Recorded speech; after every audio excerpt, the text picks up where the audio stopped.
Welcome to this week's edition of the First Reading, where I'll be going over the first reading at Daily Mass since it goes over a certain section of salvation history. And this week and for the next few weeks, we'll be going over the letter to the Hebrews.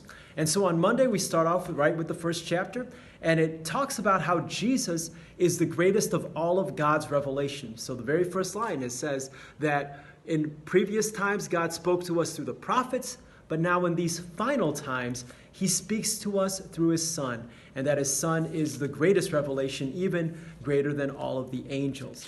And so on Tuesday, we hear more evidence from the Old Testament, the part that comes before Jesus, talking about how the Son is greater than all of the angels, specifically, or for example, God puts his Son on the throne with him. The Son will rule all the earth and all that it contains. And so on Tuesday, we hear all of these references from other parts of the Bible on how Jesus is greater than all the angels.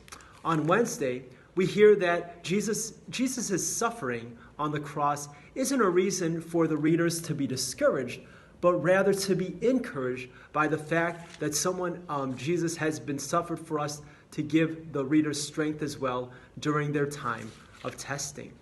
On Thursday, the author reminds all of the congregation to persevere, because only if they persevere till the end will they eventually reign with Christ. And so they specifically compare it to the leaving of the holy people, the Israelite people, from slavery in Egypt. They all got out of Egypt, and then they had to persevere to get to the promised land. They say the same thing. The author even quotes scripture earlier in the Bible saying, "If today you hear God's voice, harden not your heart." And so on Friday, we hear more of that same encouragement to persevere, to continue to stay steadfast in the faith, specifically saying that encourage each other while it is today, so that you won't fall into the deceit of sin. And so finally on Saturday, the author continues to encourage the congregation, saying that we now have confidence in God because of Jesus' priestly offering. Now we can confidently approach God.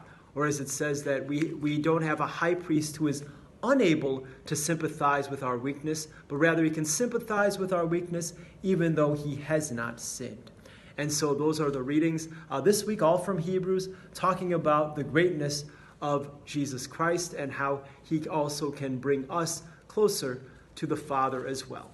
And so those are our readings. Thanks for watching. Thanks for accompanying me. God bless. Until next time.